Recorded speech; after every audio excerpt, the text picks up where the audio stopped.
Greetings, this is Karina Rionetta, half-elven YouTuber. And I come to you with another Critical Role reaction. Tonight, instead of a usual chemistry and stuff, we'll be reacting to the Exandria Unlimited Calamity Wrap Up, where they'll may get answers to any questions we still have.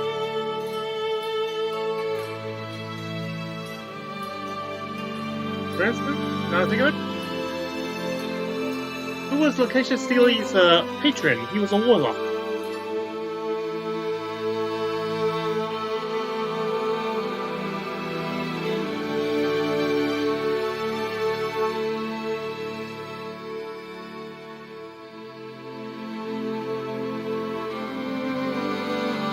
Okay, good stuff. Before we run out of time, I would like to point out that I do not own nor am I associated with Critical Role, its YouTube or Twitch channel, or any other online presence it may have. I'm just a fan sharing with other fans, praying that they do an actual maybe special Exandria Unlimited special, or perhaps even a spin-off campaign actually set during the Calamity. By the way, if you hear this, you work criminal, you search this. Also note that I am available for playing such a game, and even have a character. No, I didn't create characters just be this. When I first got an account on D&D Beyond, and I had a test character, and to test out the mechanics of the site, and her backstory just happens to be able to fit Calamity, as it specifically involves having the elven people being into hard times, which Calamity would certainly be. And the attempted rearing of a potential savior, like a great elven champion, and she is not the one they're trying to. She was not the one who was being reared for this. It was her older half-brother. She's just about. She's a half-elven. May have greater things in store if she could get over her timidness and shyness.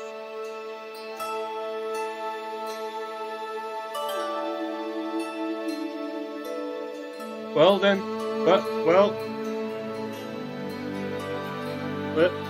with that and my disclaimer out of the way, let's prepare ourselves.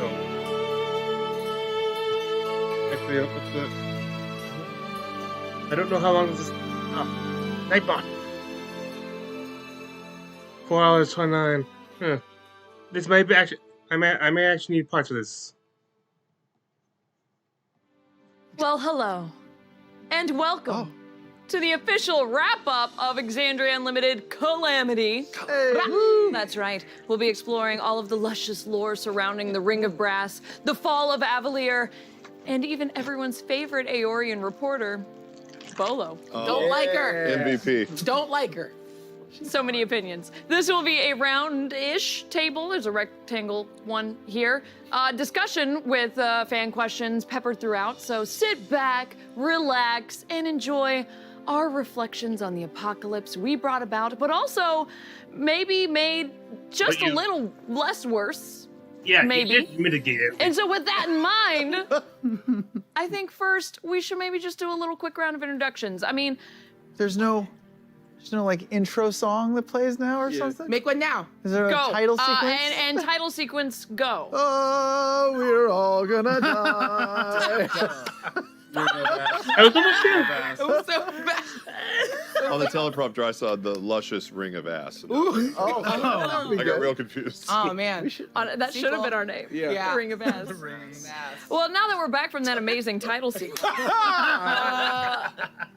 Yeah, I mean, I'm assuming most people know who we are if they, watch 20 hours of us. But I guess, Luis, maybe let's just go around and introduce everybody. I'm Marisha Ray. Played Paisha. Hi, Paisha Marisha. Porco. Hi. Hi, everybody. Hello, Luis. I'm Luis Carrazzo. I played Xerxes Elias. First night. First night. First night. Not sure what camera to look into. Hi, I'm Sam Riegel. I was the voice of the Herald's Tome, Coramar-Seelie. I'm also a talented actor. Wow. And a fun fact now. Oh, we're adding fun So facts. on the third instance, we kind of added a new category of thing to say. Yes. Complimenting yourself. Yes, yes, yes. Sure. Okay. Ooh. Hey gang, I'm Brendan Lee Mulligan. I was everybody else. And a fun fact. Camera back. And a fun fact about me is that I am drinking a nice cup of Joe right now. It's not. I don't know. It was fun. Yeah. It was a fact. It was a fact. It was a fact. It was a Yeah. fact. It was a fact. Yeah. It's also kind of a constant for you, I feel like. Ooh. Yeah. Run for creative fun fact. We all fucking done talking. Figure it out. Give focus. Yeah, Focus. can we give Yeah, let's focus? go. Oh, okay. Woo! There's a dance. Yeah. What's happening? Oh my God, yes! Yeah! Hi, I'm Lou Wilson. And for the past 20 plus hours, I played Nidus Okiro, Guildmaster of the Golden Side. Oh my goodness. And fun fact about me,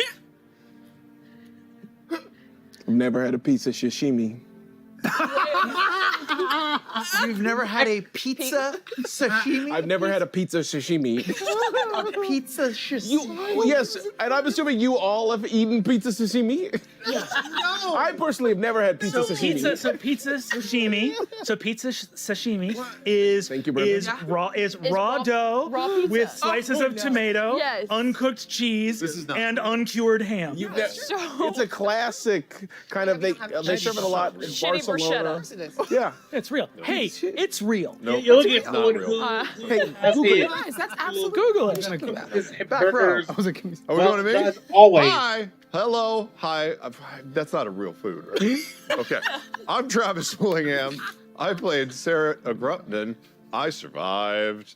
Cerritos Groupon. Cerritos Groupon. Yes! Cerritos House, better known as. I died. If you Google Sarah, you'll find my real name. Fun fact, I wore a black t-shirt tonight in an effort not to get food on myself when I ate dinner. Oh, yay! Challenged the fates and won. Yep, nailed Proud it. of you. Sweet. Hi. I'm here. Hey, I'm Abria Iyengar. I played Lyran, Coramar-Seelie, Hierophant Adura, Architect Arcane. Fun fact about me, I don't think I've ever won a game of rock, paper, scissors ever in my life. Wait, right now. You gotta go Yeah. real hard. Ready to go. Fuck, okay. You got I'm nervous. On three. shoot? Throw on three. No, no one throws on on three. three? Yes, No, on That's it's crazy. On four. We're gonna throw on four. Rock, Okay. paper, shoot. Rock, paper, scissors, shoot. Rock, paper, scissors, shoot. Rock, paper, scissors, shoot.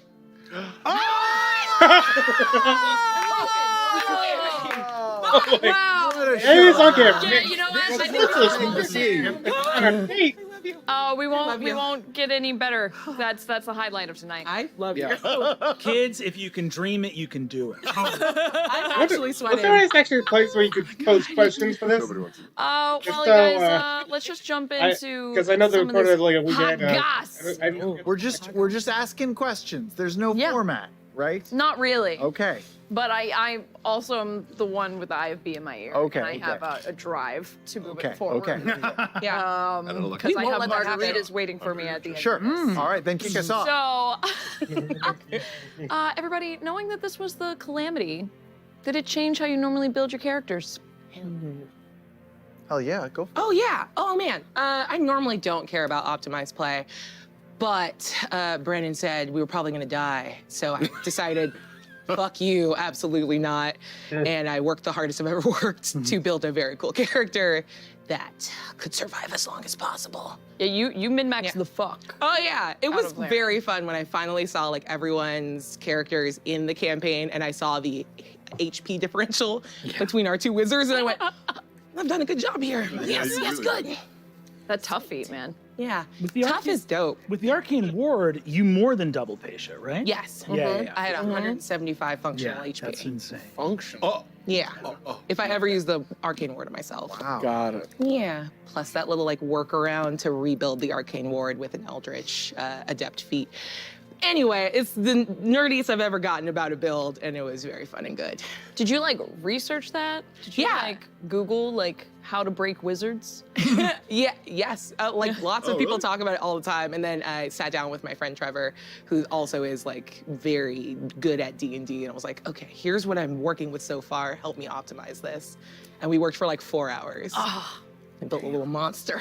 Damn. That's sick. When we were building out the characters, you sort of said, Brennan Lee Mulligan, GM of EXU Calamity. Guy loves coffee. You said we could just have, like, was there a limit to how many items we could have? You were just like, now I know why you said this, but you were like, yeah, just pick a bunch of magical items. And that scared me. That frightened me. It made me feel like I was cheating. So I only picked like 2 very, very weak items. I think I picked like a wand of smiles. You picked a wand of smiles? And like a +1 ring of protection. And I felt guilty doing that. But then I looked around at y'all. Yes. Everybody had all this shit. You had a strength of 56. Yeah. You were stacking. You were all stacking shit. I didn't have any. I felt guilty doing it. But now I know why. You were gonna taketh away everything that you gave us. Don't trust Brennan gifts. Yeah. The moment that Luis like dropped in our Slack though and was like, "Can I take a Holy Avenger?" I was like, "Well, he asked first, so now I feel like it's paved the way, free reign." Yes. Well, there's an element of verisimilitude to that, right? Like these people would imagine being like, yes, the secret movers and shakers of Avalier. Can I borrow $20? Because I am like, no, these people would be fucking loaded. They're at the height of a magical fucking civilization. They would be strapped with gear. So it was actually not only a clever ploy. It was not just me pulling the like parenting trick of someone's like, I'm running away, and you're like, good, run away. And you're like, and then you're like, That was not a reverse psychology thing to get you guys to not pick magical items. It was truly from a place of like when I saw Luis go ham on the magic items, I was like, yes, because it's just realistic. This is of civilization that's like, we don't need an army, we just need one guy with a belt of storm giant strength. Storm giant strength. That's why 29 strength. Storm giant strength. And when you see Xerxes fighting, you're like, yeah, believable. Like that would cover it for sure. Yeah, absolutely. So anybody else want Nope, to talk about how that's they it. built their characters? Me? Yeah.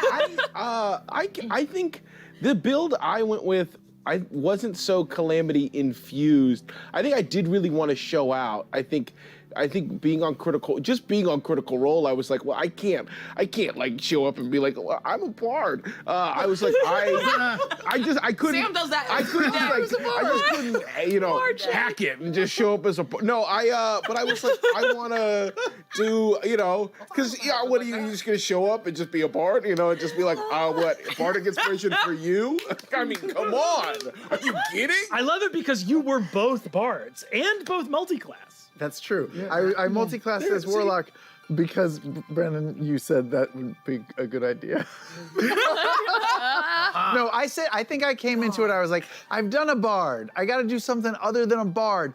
But it's also level 14.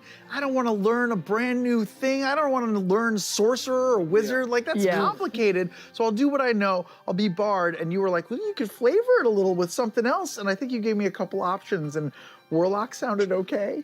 And gave us a really awesome connection, It did. story-wise, not only for the game contained within itself, but also very timely with Ashley's character in C3, the connection to the Seelie The court. Seelie court. Yeah, absolutely. Yeah, that was a well-researched connection that I definitely spent a lot of time researching. Oh, really? And talking to Ashley about. And Or maybe it was Brennan saying, "Hey, who's your warlock patron?" and me going to like the Critical Role wiki and just looking up Fey characters in Critical Role lore and seeing the word Seelie and being like, "Great, done." not listed here on the wikis. So you were a bard warlock, and you were like a bard. I was a bard sorcerer. Bard sorcerer. 4 levels of sorcerer, 10 levels of bard. Because I really wanted splitting spellcasting classes meant that I couldn't cast above a 5th level. But I had those, or I didn't have any spells above 5th level, but I had those spell slots. So I used magical secrets to get some sicker shit. Yes.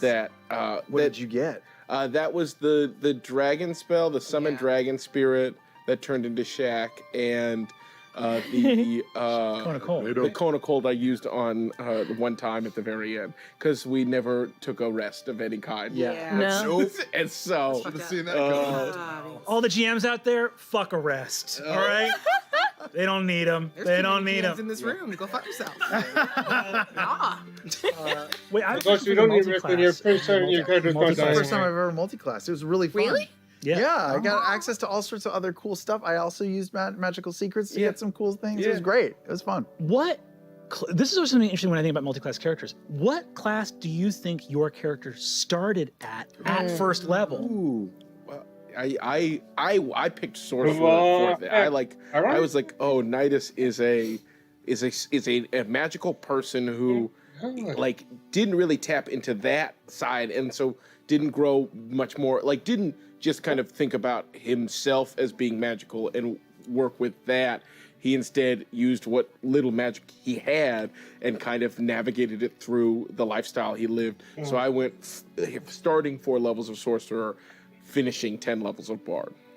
I think similarly, Loquacious started as a warlock for, I think it was only 3 levels of warlock and then 11 levels of bard when he found his calling, found his true path and what could bring him Now, who is his fame patron? and the adoration of many. Oh, not me. Bitch was busy. Nope. Hey, quick, Marisha, before I Yes. forget, what was Paisha's Oh yeah. school of magic? Subclass, enchantment. There we go. It was enchantment. Yeah.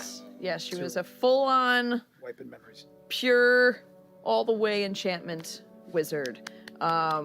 So it didn't really, because like the enchantment wizard's like perks and abilities is that you can split your enchantment spells and do like multiple targets on single enchantment spells, but it just kind of didn't really become super relevant with what we were doing. Yeah. Sure. And by the time we were fighting, I wasn't going to be like, well, hang on, let's talk. So it just kind of didn't really become super relevant. But my thing with Brennan, like the way that I just broke the class and just made her powerful, because I wanted to have her be super knowledge-based and have this orb that she had where she just stored everything, and being the leader of the library, I was basically like, can I just take like all the spells? I know there's a limit. Can I just add like 10 more spells though, so I just have a lot? And you were like, yeah, you like theoretically you could just pull from. You're like, it will. You could just Google it in the middle. of God. Yeah. You're not gonna take a nap. Go ahead. Yeah, fine. Exactly. Sure. Pretty much. There's a weird, this is a bizarre tangent, but literally to what Travis is saying about like, yeah, sure, go for it. There was that attitude of like, because I think GMs and DMs can be stingy with stuff that they don't actually need to be stingy with. You know what I mean? Like, your character is the keeper of scrolls for an entire city. You would have an infinite spell book. You would have all the spells, every spell there's ever been. It would be bizarre for you not to. And I think that you need to be generous with that stuff. There was a kid at my old summer camp who was a young adventurer who was obsessed with elves. He's like an 8-year-old boy. And he was like, in the game, can I be an elf? I want to be an elf warrior. And I was like, so cute. And he came up to me and he kept asking like, can I have a laser gun that only elves can use? And I had to be like, well, that might not. And then he came up to me and was like, can I have the power to walk on snow like Legolas? And there's that instinct you get. There's an instinct you get where you want to say no to requests. But then I looked around and I was like, it's the middle of July. And I was like, you can walk on all the snow you want. Any snow you find, walk all over it. You're a snow walking master. So like finding those things that it's like, yeah, like that's not game breaking to give someone access to all those spells in that way. Yeah. Yeah, it was cool stuff. We need to talk about this bird, though. How did you walk into the Age of Arcanum and be like, absolutely no magic? I know. Well, the character creation part kind of informed all of it because, you know, they were like, come with some ideas, come with some partial builds. I didn't do any of that shit. I just showed up my lazy ass to the table, and then everybody was spitting fire and had great ideas, and all of a sudden the shape of what this could look like started to take shape, but I was the last one to go. I just happened to be on the end of the table as we were kind of going counterclockwise, and everybody else had killer magic. You all were super powerful with magic. I was like, well, you got to have the one guy that's like sharp, pointy things only, right? And then I asked Brennan, I was like, what's a really good like investigator? Like, what would be really good at finding out details and trying to like keep a check on all this magic run amok? And he was like, Inquisitor Rogue. So the more you build that out, the more you realize you're really good at like being slippery and not getting hit. But if you do get a hit, it's one really good stank one, which was nice. Yeah, which was nice.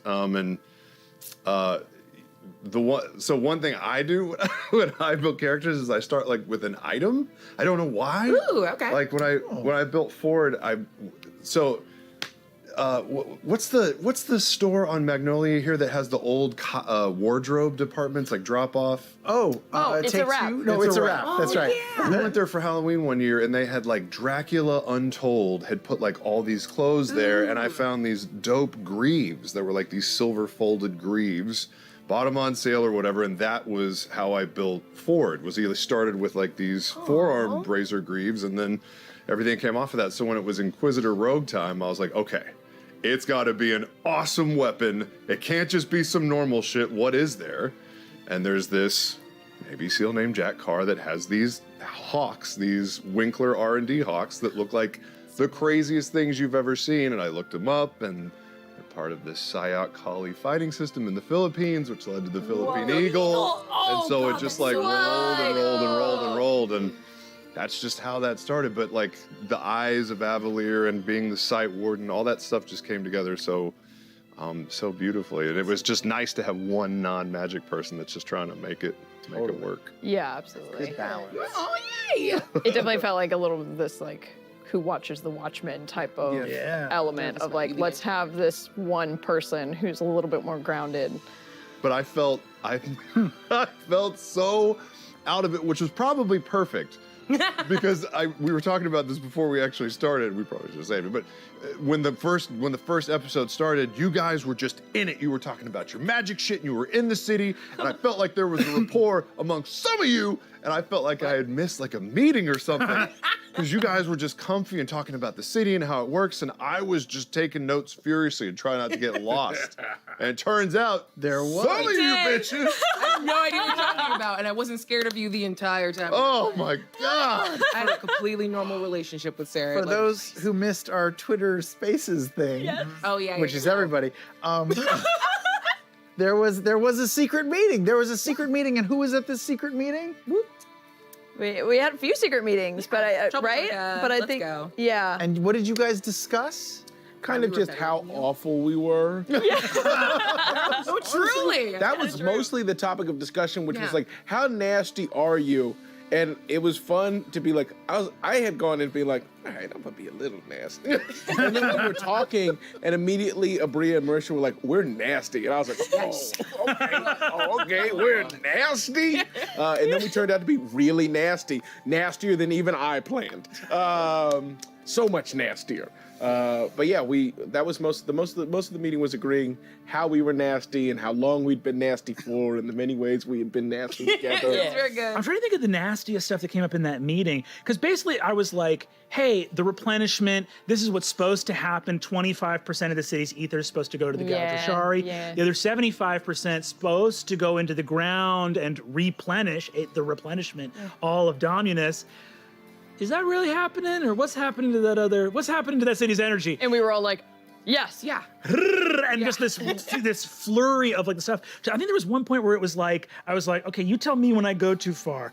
People extending their lives. Maybe there's a magister who hasn't shown up in a little while. Maybe he's a lich and not telling anybody. And that didn't even raise an eyebrow. Yeah. You were all like, A good that's fine. beginning. That's Keep fine. thinking, brother. That's fine. Yeah, like all good. So it was very, the whole network of like someone like intercepting with the Septarian and the whole idea behind Paisha of someone who had found a job like a Senate parliamentarian, had found this job and been like, oh, people think this is not important. It's about to be incredibly important, and I'm going to flip this on its head. Interfacing with the entire wealth of the city and someone who like saw the vision for what Avalier could be and was like, yeah, no amount of if you have a cause, no amount of backroom dealing is ever gonna make you question what that cause is. And then the entire technological, the Layrite, the whole point of the secret project of like, we're gonna take the city. This is how we beat Aor. This is how we win the kind of Arcanum space race of like, okay, you guys hate the gods, other people like we look down on them. Ascension, we're going to become an interplanar city. We're going to become a city that trades with every other realm outside of Exandria. Ambitions. Yeah. There's nothing wrong with that. I think it was great, and it worked out Amazing. super well. It was super gonna. It was super good. Yeah, theoretically, it worked. But it's but it's very funny to hear everyone talk about how the secrets were because this meeting has of course was like very fun and schemy and great. And I was also like, because also I didn't want to have that, I said it in the Twitter Spaces thing, but I didn't want it to be like Christmas where it's like everyone gets the same amount of presents. Where it's like, where, you know what I mean? Where it's like, where there's sort of like, no, there's some people in this brass ring that are up to an asymmetrical amount of shady shit. And like, that's realistic and that's gonna create fun dynamics, which lo and behold, it fucking did. And but it's very good to hear about the meeting because while the meeting was happening, I also was aware of the other secrets that were coming up. So it's like you guys are having a meeting and you're like, we're nasty. And then I'm emailing with Luis every day and he's like, yeah, my character's not doing good. And he really thinks about betrayer gods like every day. That's very fun. Like, so you guys are like, we're corrupt city officials, and this guy's like, it could all burn. Maybe it burns today, tomorrow. Who knows when it burns? Like, Yeah. Delightful. Yeah. But that feels like you were just on such another level of like, you saw through it all, which made sense. It's like a different level of bullshit. I mean, it's weird to try to have an objective like take on the character that you had been like sitting in for so long for sessions. But I know that I wanted to play Redemption Paladin right away. I thought maybe a cleric, but then I was like, nah, man, I want to play a Redemption Paladin to the extreme. And I wanted to just challenge myself in a way too, to just like really commit to that. And when our exchanges were just kind of getting to what runs, me sort of just offering and getting some sounding board stuff on what runs Xerxes. And I wanted to make a parallel between what he was experiencing as the first knight and what maybe his idea of the betrayer gods were. Like the first knight being in this tower and a really lonely experience that he never really asked for, but was kind of put on him. So in a way, he was in his own sort of like isolation.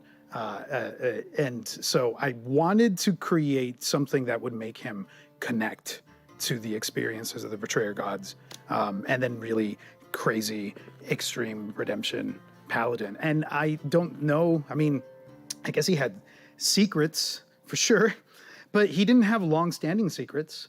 The dream happened the day Did you of. ever tell us No, about but there were happened? two moments. Oath of Deflection Paladin. Oath of deflection. Yeah, Paladin. never answered a question. Dropped the whole zone of truth and was like, and let me not tell you about So let me tell you, 100% true. that motherfucker. the two moments that I was like, I think I'm gonna lay it all out on the table was in the second session why I was looking for Nidus.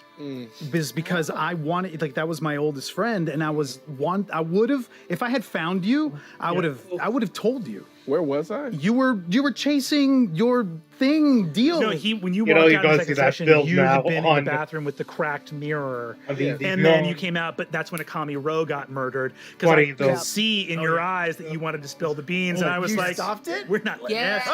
Wait, no, that was the second time. The first time was right after we spoke to Pervin. To Pervon. Yes, that was and then I wanted to, instead of going back to meeting everybody, I wanted to go find you, and then I couldn't find you. Yeah. And then the second time was the Zone of Truth, but then you said no, and I was like, okay. Don't put this on me. Don't you dare act like I said no. No, well, like, but okay. it's because I only turned on you because This feels like therapy now for some reason. Yeah, the talk I now. only turned on you. I never would have turned on you. No, I'm tired of this. I'm tired of this. Are you hearing what he's saying? I'm trying my best. All right, you know what? Fine. I am. You know what? Okay, you know always does this. I am receiving this information. I'm receiving the idea that because I scolded you, which I felt terrible about, in the Zone of Truth moment that you did not reveal. But to be fair, that was seconds after you. Like other people had been like, I don't want to do the Zone of Truth, and you had been like, what are you hiding? And I Yes. and I had to be like, okay, bro. Yeah, it was so cool. I loved it so much because it was. I love it when there's like a scene, an exchange between you and another person at the table, where they completely set you off course and into another direction because they've done a thing that changes you. Yeah. And I was gonna dig my heels in, but then I was like, I don't know. It really affected me to have the guy that's known me the longest call me out, and I was like, okay, it was fucking cool. It was so good. Well, for people to know too, like in the emails that I had with Luis, it was just, and this is my first time playing with you. We had coffee before the game, and it was just like, I was like, oh, this guy feels about storytelling all the ways I feel about storytelling. Because you at the table got totally lost in the character. People watching you could be like, is Luis gone? It's only Xerxes now. But people need to know in the emails, Luis was fully of sound mind. I was getting emails like, here's what my guy thinks. He could be totally fucking wrong. Like everything from Luis was as a collaborator, like, hey man, I am making a man who is strongly convicted. These are his convictions. This is what a paladin is. One of the smartest things I feel like 5e as a system did when it moved paladins from being wisdom casters to charisma casters. You know what I mean? Because it's like, it made me realize why you don't want to base morality in charisma. Right? Yeah. Because you're like, the only thing the world needs is redemption. And I'm going to do it every day, no matter how many people get hurt or how badly it goes or how many times the world tries to tell me it's not working. Wouldn't call that wisdom. Yeah. And having that insight skill ratcheted up can be helpful. Everyone is redeemable. Are you the right guy for the job, right? Are you this person who can do this thing in this moment? And it felt like there was such a thing with Xerxes where he took this universal truth about like everyone can be saved and didn't see the bridge to I can save anybody. Mm-hmm. Yeah. That never occurred to him of like, am I the guy for the job? And I thought that was so beautifully done. I thanks. I had a conversation with, and I don't think every redemption paladin needs to be played this way, but again, I wanted to play one to the extreme, and that was part of the flaw that I had embedded in it. And I was like, this is an incredibly toxic trait. It's it is that I am going to change you. And, but from such a well-meaning, heartfelt place. And that wasn't the only layer to him, because I also wanted to play someone whose like flame of hope will never extinguish. And that those two can, be synthesized together, but they don't have to coexist. So yeah, I guess from the get-go, I wasn't really plotting like the nastiness, but I was like, let me embed it into this blind spot and have this person who is the most well-meaning, the goodest person in his own heart, and let's give him this like flaw and this blind spot. Yeah, well, and you kind of talking about the flaws, because even, us sitting around the table, me, Lou, and Abria, and being like, we're gonna get nasty, in the same way of you being very cognizant of Xerxes's flaws. we were kind of in the same mindset with like, we know we're being shady and shifty, but our characters at the end of the day are like, this is justified, and we are doing it for the good of the city and the greater good. And that was, I mean, speaking of incredibly poignant, incredible life lessons, something that Brennan talked about on that day, which was not to tell your story, but ending in, you know, the lesson being never trust a motherfucker with a cause. And it felt like so much was really rooted in that, about how you really so much of like the flaws of, you know, for Paisha especially, and, you know, Laren and Nidus, was that being blinded by their ambition. And it's not to say that they weren't evil, and I honestly think trying to play like a evil on the spectrum character is like boring and dumb, because there is no like black and white spectrum. And to try and play that calculated, manipulative, but you're doing it because you know in the end you're gonna win and you're gonna be right and everyone will fucking love you for it. That trying to be on that level of awareness, I mean, that was some damn mental gymnastics. Yeah. I mean, these were like some pretty deep and complicated characters. Yeah, because you know, I mean, as a player, you know what you're doing is wrong, but you also know, like, my person thinks that it would be right, and so there's a reason why I'm doing bad things to get good results. Yes. And yeah, it was fun to watch you all do that. I think for my character, my guy was almost the opposite. Like, my character was perfect in every way. Well, no, like, he was a liar all the time. Like, that was his surface level, was like, yeah, I always lie. I'm always stretching and bending the truth to do what I want. So it's not really a surprise.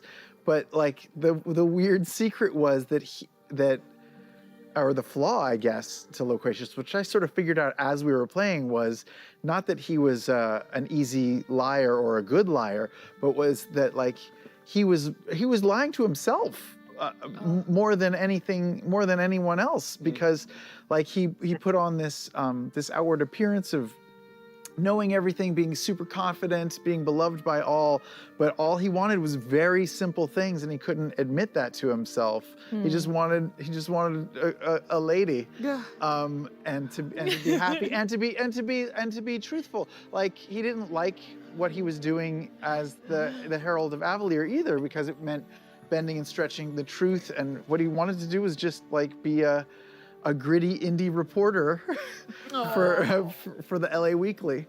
Oh my God, go Gonzo! Covering rock shows or whatever. But like, and he needed to like admit that to himself. Like, he doesn't really want all of this pizzazz and stuff. He just wants to be a good guy, and I think that was his weird, like, opposite flaw from the rest of you. Yeah.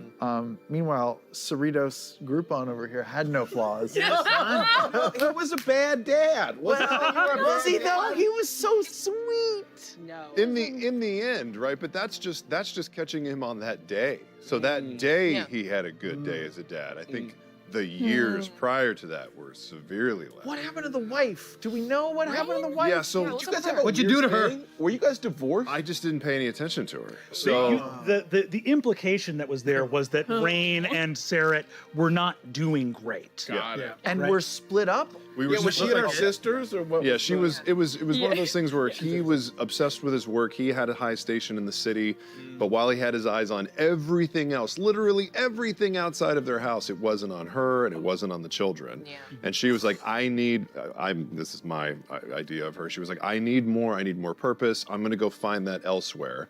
And until there's something for me here, I won't be here. And I'm sure he was like, okay, and just went back to work. Wow. Right? Just totally blind Yes, Rain. and all that stuff. And so I feel like I think it's always interesting to try and put a little part of yourself into characters. And so as like a new dad, one of the things I'm always fearful of is just working so much that you'll miss full runtime is 2 parts hours of your life. And I definitely pay attention to my wife, but you worry about. Get that in there on tape. Okay, I see you. We'll be one part, yeah. Emoji. Oh, shit. Take just care of my kid. just being like, you don't want to miss any of that stuff. And so I think in that last day, it wasn't about who he'd been. It was like who can you be if you get one last chance, right? Like the old question: if you had one day left, what would you do? I think That's so good. I think also like with Sarah, there's a part of me that really loved his presence in the group because there were shady people. And if Travis, and when you said like you pitch your character on, it's like I want to be Jor-El, I want to be the guy that gets his kids out of there. I want to be tapped into like Vespin, like there were a couple of different. Everyone made a choice that helped lift the story up. Being like I'm into the betrayer guys, and I was like, well, they're pretty important in this time period. That's very helpful. And for you being like I'm on Vespin Chloris's trail, where it was like I was like thank God. I was like great. That's how we tie Vespin into this thing. But what I loved in terms of if you had also been a shady motherfucker, right? Then we have a group of people that are doing shady things. Like even Loquacious, his very first scene, he's influencing an election. Like he's not involved with the ether scheme, but this guy is shady as hell. Sure. He's incredibly corrupt. And having one person who, if you had also been corrupt, people watching at home would get to go like, oh, that's what happens when everyone's bad. Not like me, who's good. And you were good and also didn't stop Calamity. Right. And it was really important, at least feel like for me, to have one character who's like, yeah, he's not backdealing ether, he's not influencing an election, but his attention's not in the right place. And at the end of days, that matters just as much. Yeah. Nice. And it was interesting because I wasn't privy to the Council of Three. Trouble Troika. I of course was experiencing everyone's secrets as they were happening, but whether we were in the Herald's Tome and you were being deceitful and deceptive and other things were happening, I found in that moment not wanting to press my friend on the thing that you were clearly lying about, which was just so fucking telling also about like, if your job is to do the right thing in the end of days, and even though you know all that extra shit, I still wasn't like pushing you on it. So it was just interesting. It was interesting like that. I will say my favorite part was learning that your wife was also a scientist. Because again, I was like, Sarah's gonna come for Laren at some point, and that was like my one emotional needle. Like, oh, you couldn't figure shit out with your wife, so you're coming after me now? And I was just waiting for that. And it never came up, which was great. But like, God, what an interesting character to like, that there's something big here. And you have to go, I'm gonna pay attention to this other thing and hope that somehow allows me to sidestep what I know is bad in my own front yard. So interesting. Oh, that's heartbreaking. I think he also has a crazy respect for the arcane wielders. So I think also it was, I think on the inside he knew it wasn't something he could mess with unless he was able to get right up close to you. Yeah. And then maybe turn or push the button, right? Yeah. But, yeah. Oh, so good. Kind of jumping off of while we're talking about the dads, we have a question from the Katie M on Twitter. Travis and Luis, what inspired your decisions to make characters who had children despite knowing that you were telling an apocalyptic story? Did you think the fact that your characters were both dads affected your gameplay and caused you to make different decisions to the other characters? Because I agree with Katie here.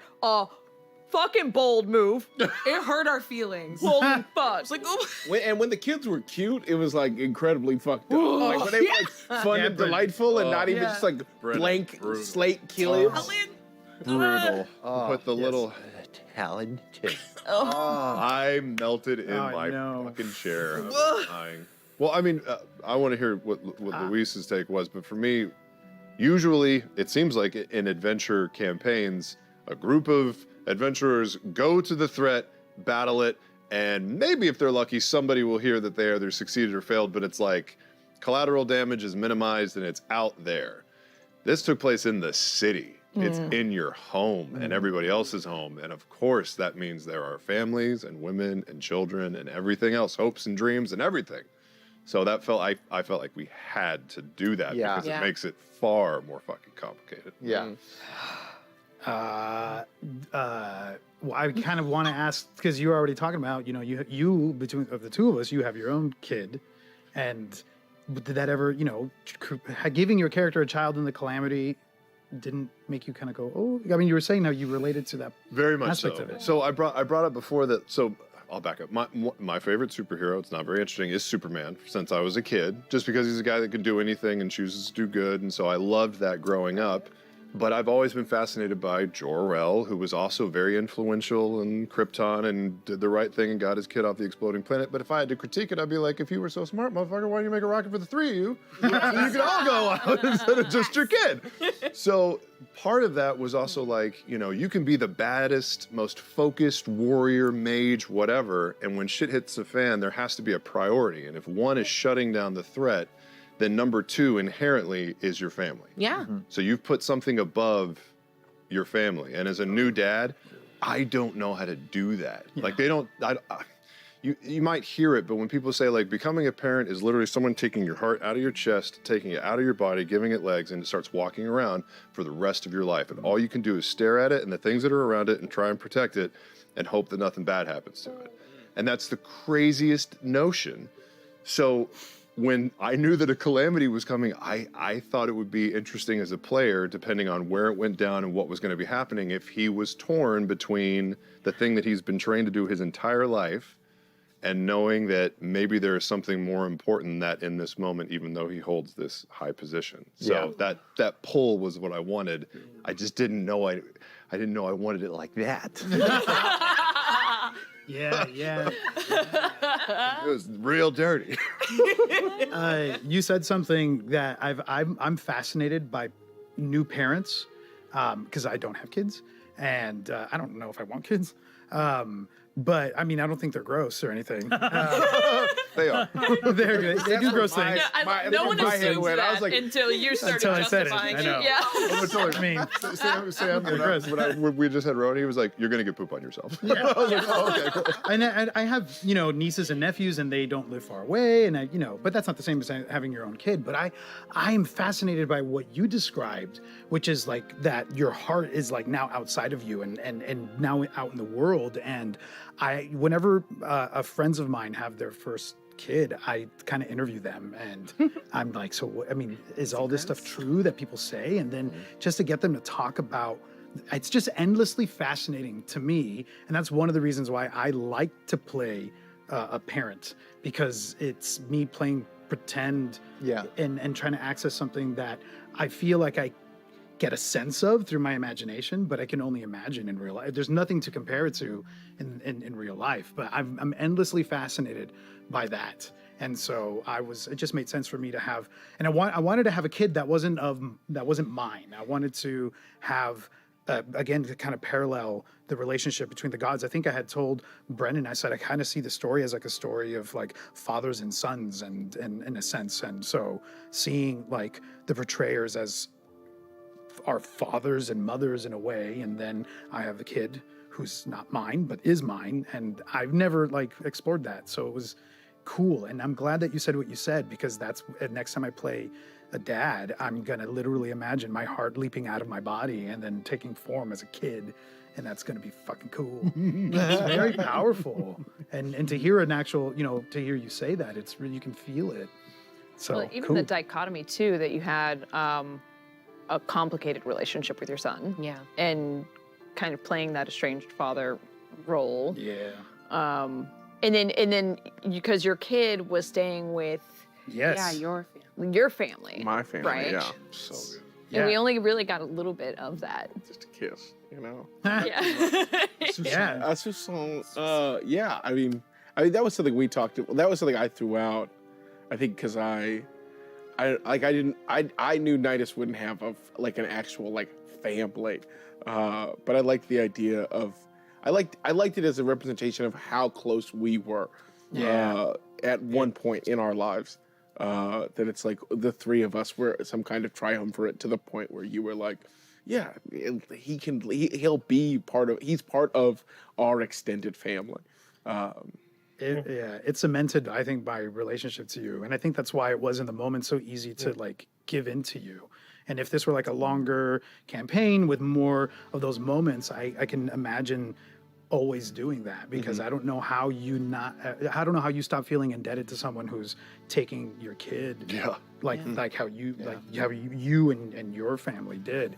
So, yeah. Bria and I briefly discussed whether we had kids, and we quickly said nah, because there's something slightly hilarious about exes who fucking hate each other, and there's something that's not hilarious at all about exes with a kid who hate each other. Yeah, like, oh no, that's terrible.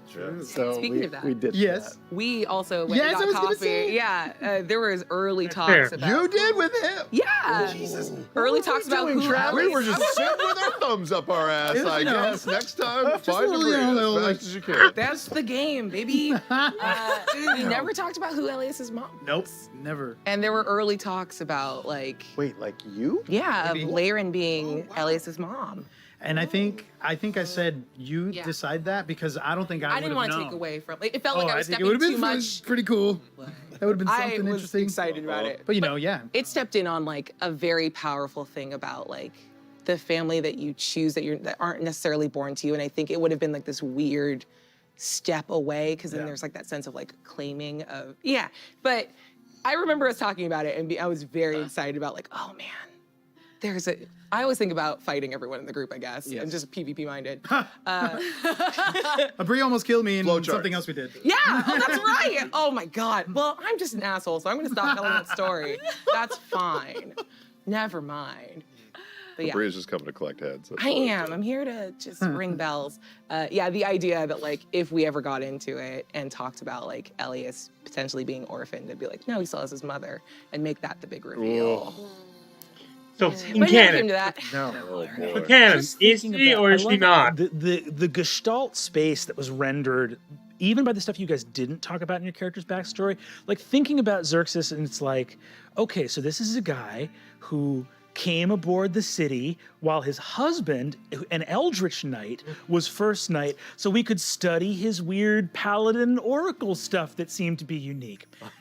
His husband died, and then the backstory that didn't come out on camera, but the city put a lot of pressure on Xerxes to become first knight because there wasn't a great candidate after Evandrin was gone. So him leaving Elias and Kath Moyer was something that there was a lot of political pressure on him to do, of people being like, if it's not you, it's going to be fucking Kevin, you know, and like, Kevin. you know, like, so we Do can't. you be- want to doom Avalier to Kevin? No, Yeah. and so this guy, it's just like, hey, you know this like grief-stricken, completely alone knight up in the tower who keeps talking about dreams of betrayer gods? Should anyone check in on him? Nah, he's probably fine. His kid's a continent away. He's so strong. Slap your belt on him, he'll work it out. So strong. Yeah. I want to ask you what it was like for you to play our kids. I don't know. I'm just Love it. Love it. Well, because there's a convenience to orphans, which is why from fairy tales and fantasy immemorial, it's just convenient, right? I have no attachments, so an adventure makes more sense. Yeah. When does Luke leave Tatooine? Yeah. When his aunt and uncle are dead, right? Like Spoilers. spoilers for sorry.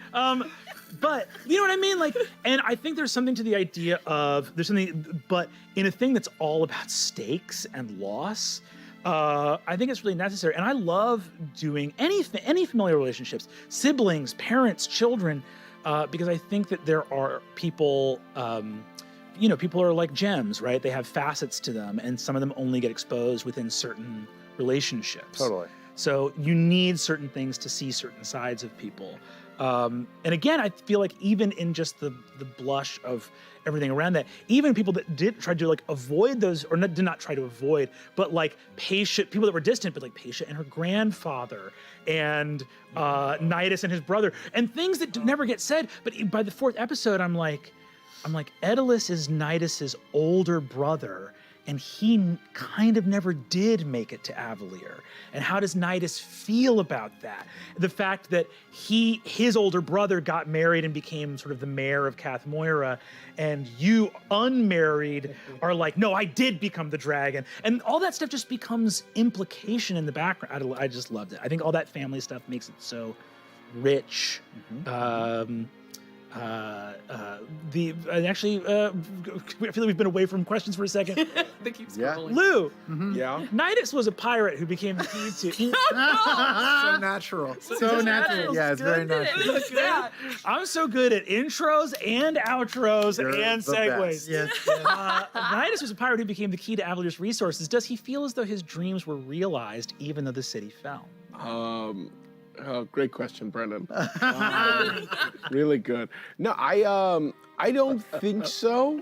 I base the character a lot in terms of his how his thought process on like a mix of John Hammond from Jurassic Park in the book and in the movie. Because in the book, he's a real monster, and in the movie, he's a real sweetie. And I think I do think kind of in like the Jurassic Park sense, it's like the goal is not just to make the city great. The goal is to make this. And the dangerous part is that the goal is to make the city great and then show it to the world and prove it every day for the rest of our lives. And have everyone come up and kneel before me and say, "Great job! You really made something amazing." Like just bringing dinosaurs back, I could give a shit. Or just making Avalier great and making it this hub of commerce where everyone can live and where there is no strife and Hadmadads do everything you want and you only experience weather once a week. Nah, fuck that. We need to go to the celestial plane. That is when things will matter, and that's when people will care. So I don't think his dream is realized, but I think in the moment where you killed us, I just want to say something. No. Matt Mercer made up the Calamity. No, okay? Don't put this Matt on Mercer made it up. You're trying And I'm over here bad copping it, okay? So you gave birth to us, and Matt killed us. Oh, yeah. In a way. didn't ask to be I'm in the delivery room, but there's something. Well, I specifically mean when you killed us with the tree. Oh yeah. Which is you. Yeah. The tree didn't have to be that wild. The tree could have just split open, like it seemed like it was gonna. And then in the fourth episode, for the first second, aka 2 hours, you murdered us ruthlessly. That's you. that. That's you. All I'm saying is everyone loves it when Matt says 2/3 of Exandria is gone. But when it actually starts to happen and we're making saving throws for an hour of game time, all of a sudden people got some shit to say. That's all I'm saying. But in that moment, I do think that's Nidus's moment of being like, okay, the ambition is too much, and right now there is something to lose, which is just what Avalier is, which is a community of people doing great things, and that must be preserved. I actually earlier wanted to ask, because what you're talking about is like the change, the realization that you had, and the kind of arc that you went on. When we're talking about the secrets and all the this nasty stuff, but the moment I think a lot of the characters realize and had a moment of like really looking at themselves in the mirror, and that's kind of where it started for you. Yeah, I think it's not until Laren is trying to blow up the tree that this fucked up prophecy I got, it's told me might be important. That's the first time it's like, wait.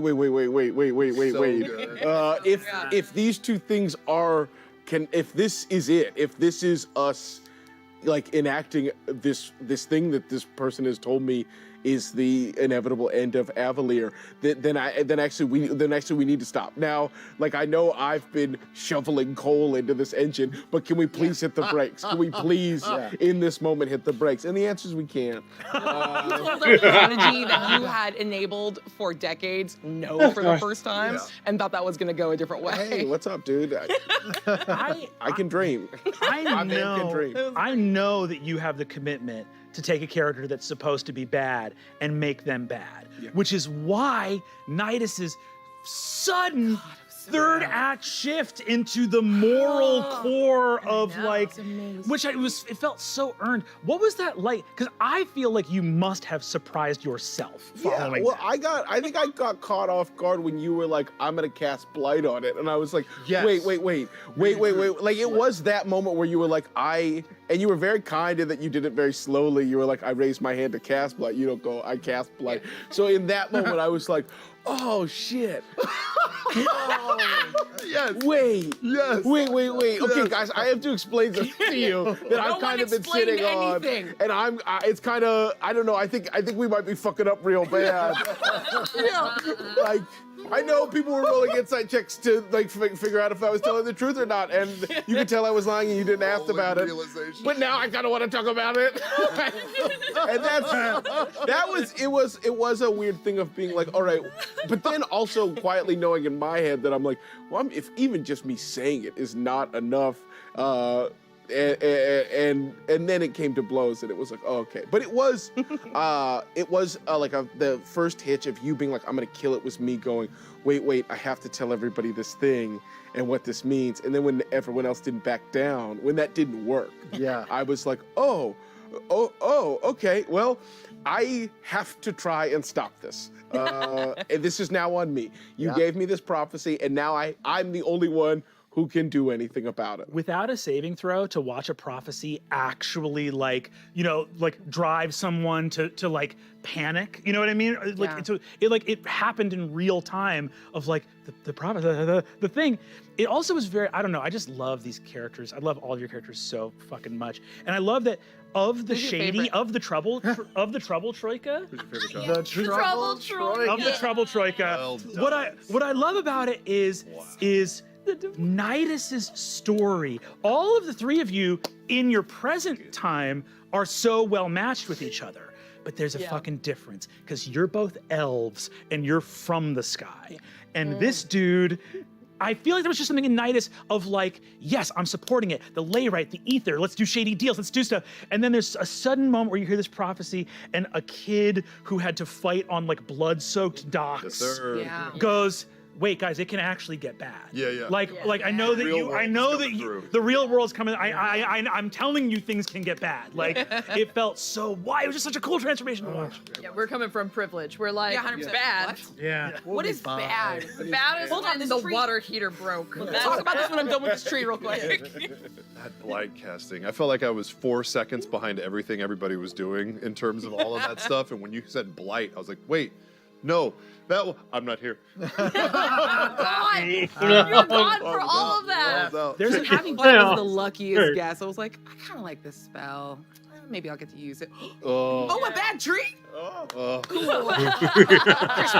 There is, I will say, in the pantheon of pulling the heart through and of blighting the tree, one of the very nice things that was very sweet about the show puts Saret's decision to leave up there in that. It would have been there. That would have been a total different fight if you were there.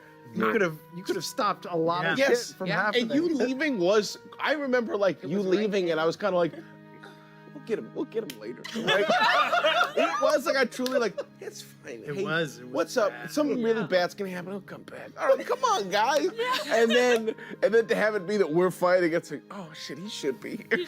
Why am I holding person? Travis, like so if you had walked in at that moment, with your pizza box and the fire, fire going on. Full Donald Glover. Well, like knowing what you knew at the moment and your suspicions of everyone, but especially Mrs. over here, who would you have gone? Who would you have stopped? What side would you have taken?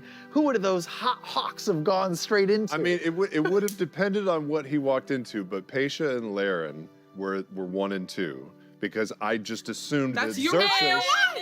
Yay! 1 and 2 meaning the people you love and trust. No, that the I would most? try and take down the fastest. Oh, amazing. Yeah, and Xerxes would be like 3, but I would assume that he, wasn't trying to fucking befriend a betrayer god. But I also knew that Nidus, with all that bard shit that I haven't seen yet, because we hadn't really, we hadn't rolled. I didn't know what he, what was capable of coming out. there was a chance that it was just going to go bad. And what was so interesting was that I made the choice just on an RP thing to go after the kids and stretch the story that way. And then as soon as I left, I was like, oh, I'm going to let them fuck each other up and come in when they're tired. That's very good, actually. That's way better. Oh my God. We have a fan question, you guys. Yes. Hot off the presses from Andrea or Andrea. It's to Abria or Abria. Technically both correct. Was Laren's urgency to get the astral layrite done before the next apogee solstice only so that she could fix or focus on her relationship with Loquacious before he was gone? Question mark. Or was there something she was hoping to do on other planes she was working towards that involved him/me as well? Aw, babe. So what were you up to? Sweet. I think the drive to get it done in this one was suddenly realizing like her introduction was, hey, this is not only going to be your best shot, but it's like even better than you were hoping for to pull this off. So everyone has like over-indexed for like how focused she was in that moment. But like if you get the best news that like you have your best chance of success at pulling off something that you've worked for more than a decade on, like of course that's the thing you care about the most. She wanted it done and taken care of because yeah, in that sort of like type A personality, on the flowchart she was like, get the layrite done, fix your marriage, or at least repair that relationship so that it can be as good as it can be again, because she knew that she still had feelings for him. But the layrite came. But the layrite came first because it needed to get done. Yeah. It was a time-bounded thing. Yeah. I think everything passed the planes. Like there was no like, I want to send him home to the Feywild. That was just like her, like the little dream in the back of her mind was, once this is done, we can go visit your home plane together. There was and a lot won't of that be a lovely. a lot of our characters like, once we get this, we can focus on the real stuff. Exactly. Just this one last thing. This one last thing. Yeah. I can rest after this. There's nothing That's more how it fun. is in real life too. Knowing you're playing a game that's going to like stop at the calamity. There's nothing more tragic than like having telegraphing future plans of all the things you'll Speaking get of to. plans, another question was how much of the Laren Loquacious relationship was planned before the game? Yeah, Oh, let's okay. let's talk Yeah, about let's- those okay. because I got our text Holy thread. God, it's You do? I got our text thread up where There's Abria some scrolling. says There's some scrolling. it's a long thread. Okay. She says, Lorwyn is her first name. Oh, I changed it. That's right. Haven't decided on a surname. Thoughts on yours? Are you just gonna read it? Uh-huh. This is I love bad. thoughts on yours is a funny double meaning there. Like I haven't thought of his surname. Could I have yours? yeah. I said, my current name is Loquacious Hambrick Zucker.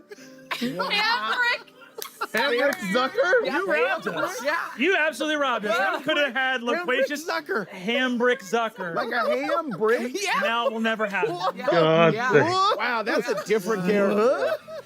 Hambrick Zucker? Yeah. I hate him. Yeah. Yes. I was like, I don't want to be married to have been married to that. Thank you. No, thank you. We made some better That's choices. a no Hambrick Zucker, Hambrick Charisma. Rick, that's just two words. Ham. Like, just Hambrick Zucker is a name with like a charisma of 6 and a constitution of 22. Like, Hambrick Zucker is definitely like creating his own cryptocurrency. Think of a brick and how durable that would be. My very next text on the thread is, maybe I should simplify my stupid ass last name to something much more Fey, since that's where I'm from. How about Loquacious-Seelie, implying that I'm from the Seelie court, like Elminor? Wasn't that something you did with Fern on EXU? That's very kind. I was like, oh, you are. Yeah, much better.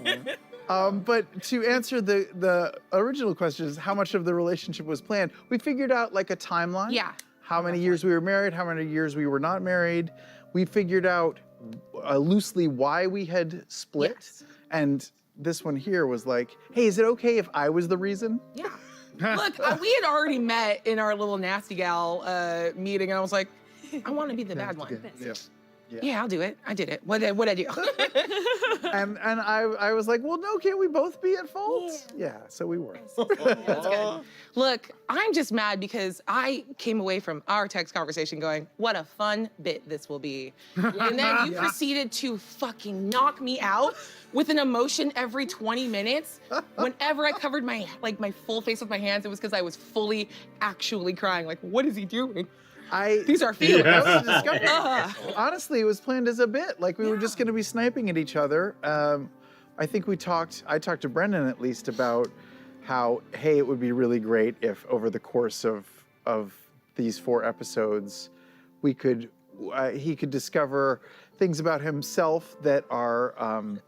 He could be more honest with himself about what he's become, and maybe he doesn't like what he's become, and maybe that would affect us in some way, and maybe by the end of it, we could reconcile or something. Look, but that's not up to you to decide, obviously. No, and I mean that was honestly the parts of the story that I probably had my hands off the most for were your guys' scenes. There was a whole scene in I think at the beginning of episode 3 or something like that, where it's just you guys in the Meridian Labyrinth while the fight is raging, and it's just you guys having a heart-to-heart. And the scene in episode 1 when we were doing all the intro vignettes, where you guys and you alone had a vignette where you met, and I remembered.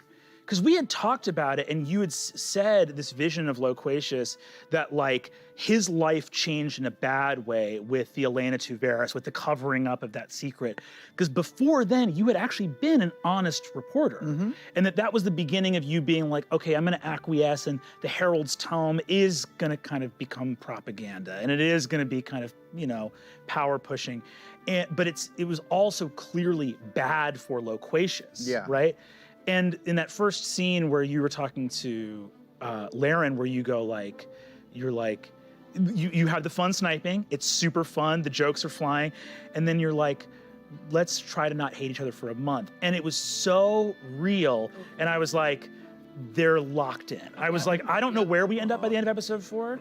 The fucking speech, the speech in episode 4. Ding dang speech. Bro. First of all, I don't know if I even want to know, but whether that quaver in your voice when you say and to Laren, the Architect Arcane, most beautiful woman in the world, it makes me almost cry every time I've watched it. Of the 100 times I've watched it, it makes me almost want to cry. It's so profoundly beautiful, and whether that was honest emotion or performance, it's equally magical either way. It was definitely honest. I am not a very good actor as opposed to what I said earlier, but yeah, I fell in love with her during the game. It was amazing. Beautiful. Well, okay, let me brag on Sam for a minute, because we had a conversation a really long time ago, like, I don't know, 5-6 years. We were still in campaign 1.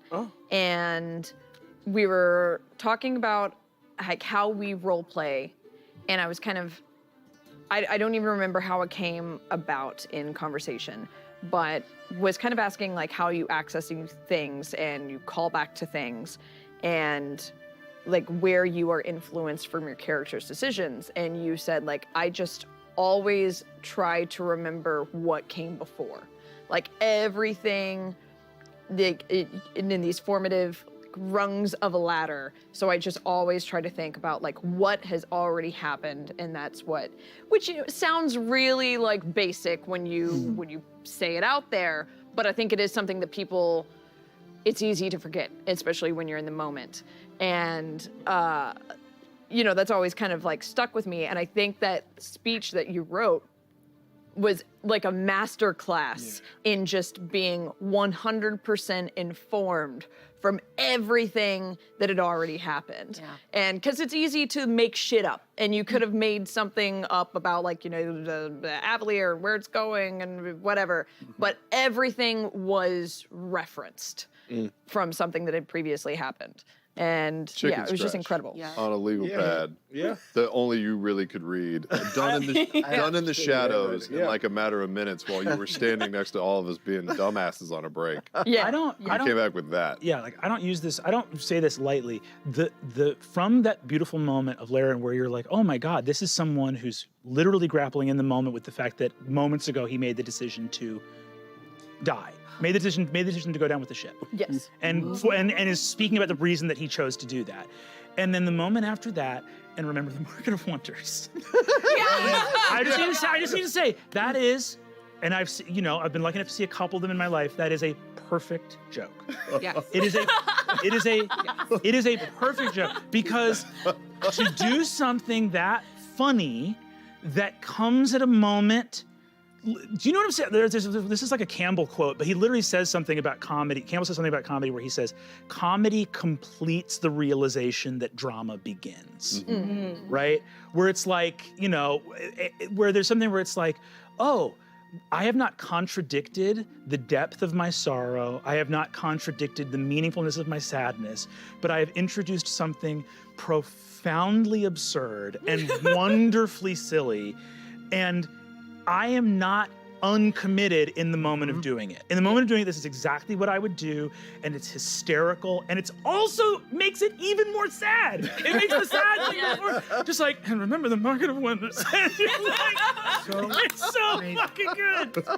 I want to say one braggy thing. Oh my God. Because I was talking to a bunch of friends, and we were like, they're also like RPG people, and they were like, what's your favorite decision you've ever made in a game? And my answer, and it remains to this day, was when we were in our character gen and you came in, you're like, I kind of want to be divorced. Who wants to do it? Best decision ever made was being like, me, pick me. Yeah. Because this was It the was most fast and fun. loud. Yeah, I did. like, I had no chill about that. I was like, I will lunge for Laura. Like, don't stop. Let me have this. I don't want to fight you, It was but great. I will. It was great. So thank you. Great, great pair up. Well, Great it really combo. was like so incredible to watch, because I think you guys really hit on, what any type of a couple goes through, where, and especially when you're like a third party watching a couple bicker, where you're like, they're both right and they're both wrong.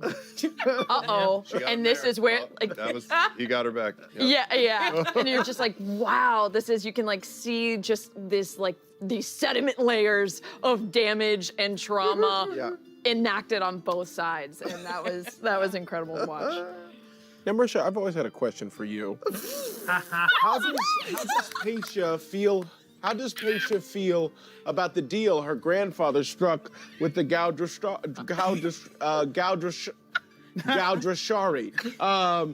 I can tell you've been sitting on that one for like a long time. It's funny. I've been me and the boys, we've been talking, and we've been wondering what are Paisha's opinions about her grandfather and a family name.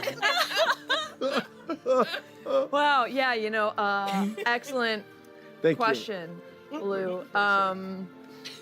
Oh man, I don't even know where to begin with this. Ultimately, like, super high level, when I started thinking about Paisha and I went to Brennan, and I was like, I think I want to make her like a Kennedy. Like, I want her to be That's grateful. yeah, like just someone who is so deeply entrenched in the history of Avalier and the political structure of Avalier. And I've talked a little bit about this as well, that like Laura was originally supposed to play. So she built like the very bare, structure of what this character was going to be. And she was like, politics. And I was like, fuck. You want me to I gotta do politics? Okay. And especially because a lot of times in D&D or role playing, kind of like what you're talking about, like the orphan trope, it's easy to go for like the scrappy, work your way up from nothing, especially when you're going from low level to high level. But since we were starting at such a high level and entrenched in in everything to do with Avalier, it was just kind of this perfect opportunity to build someone from the start who was super high society, incredible lineage in the city. And we talked so much. It was like why it was so wild when you were like, what about her parents in the game? And I was like, It was one of those things. I don't know. Because you're never quite done world building, right? Yeah. Like there's lots of family relationships that we didn't explore. Like I don't necessarily know who Laren's parents are, right? Yeah. But In the city, they died. Flowcharted. Flowcharted. Incredible. But like maybe with Paisha, it was just this thing where in the middle of that episode, you so beautifully bookended it with happy replenishment, grandfather. And it was so beautiful. And the whole and really there was something so heartbreaking about Paisha. Ooh, Yes. I got a hit with emotion just saying. I got hit a little bit. Paige, it's none of you are all so fucking good at this. And it's not an accident that in the middle of the fight, Paige looks at Larry and says, "You're my best friend." Because Paisha's alone. Yes. It's really fucking sad. And she's really, and it's someone who, and it just became clear in how you were playing Paisha that we got to the middle of episode 4 and I was like, this person was not treated well by this, and yes, incredible wealth, all of this power, but looking at who Amir was. And by the way, everything I said in the beginning, Amir was an asshole from the jump. From the first scene, what does he say to do? Avalier goes from here to here. It's gonna be beneath my eyes, right? I want the city to be underneath me. I'm looking down so the people down there can see my face, right? So that was immediately I was like, this is not a good guy, right? Yeah. And when we got to that point in that final episode, I just realized how alone Paisha was, how much of herself she had given up to the service of this vision, and now that it was all slipping away from her, and especially as everyone was kind of like Xerxes had gone to Kath Moira, Sarah had gone to get his kids out. You know, Loquacious and Laren were finding each other. Even Nidus like fucking had Alessander. You know, like there was this thing with Paisha where it was just like, who does she have? The statue. Standing in front of the fucking statue.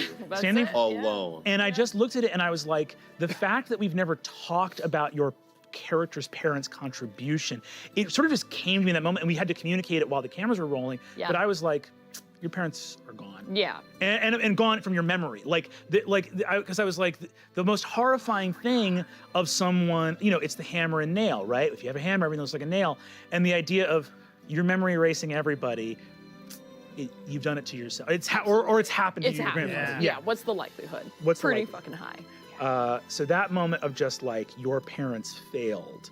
And in so failing, in some way or another, your grandfather was like, you're gonna succeed where they failed. Yeah. Absolutely.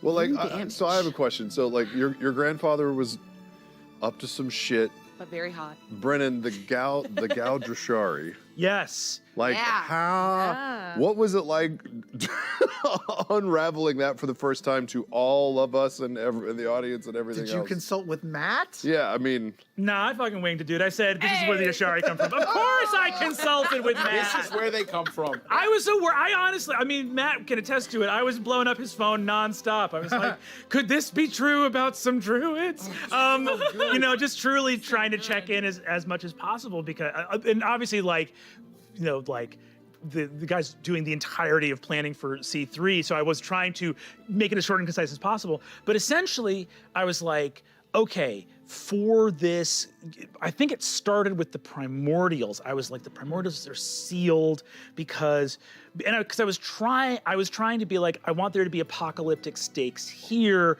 but we know our betrayer gods are focused on Vasselheim, so they're not rocking up to Avalier's not their priority. So how do we make there be some stakes here in this moment? And I was like, oh, there's some primordials sealed under the mountain, and there's another prophecy about da-da-da-da-da. And so there was just a session where I was talking to Matt, and I was like, something with these old druids that used to be there in the mountain, and Matt was like, and I think Matt fully pitched all of the stuff surrounding, like, Matt, first of all, the name Gaudrashari is a Matt Mercer original. Ooh, cool. When you said it, I was like, Gaudrashari? Yeah, Like, yeah. He pulled it off the dome so fast. It was fucked up. I was like, what about the druids? And he's like, the Gaudrashari. And I went, fuck, that was just right there. We watched it happen. Matt Mercer. There it is. Matt Mercer. Matt Mercer. What the fuck? And then the you know, I had been talking about like, it was a perfect marriage, I feel like, of because, you know, like, I was coming in with these like story beat things, right? Because for me, of like, especially doing short run seasons, it's like, okay, here's the beats we have to hit, and I was like, and then going to the fucking, you know, the creator of Exandria, this like master world builder, and being like, it would be great if Vespin had released the betrayer gods from their prison, but there was some other stumbling block that we can focus on in this story. If there's something from these druids that they put in the city that the wizards kind of don't give a shit about anymore, right? So you can even hear like in how I'm saying it of like, here's a fucking fuzzy little thing I need for a story thing to happen.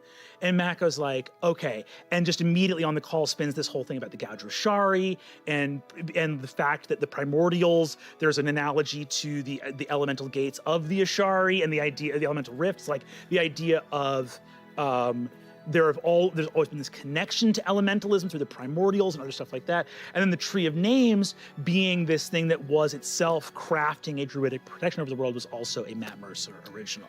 I mean, you guys, obviously, we know that both of you are super talented, but the way that you guys did this together is just, it's astounding. I know. I'm doing this to camera, but also Matt's literally right there.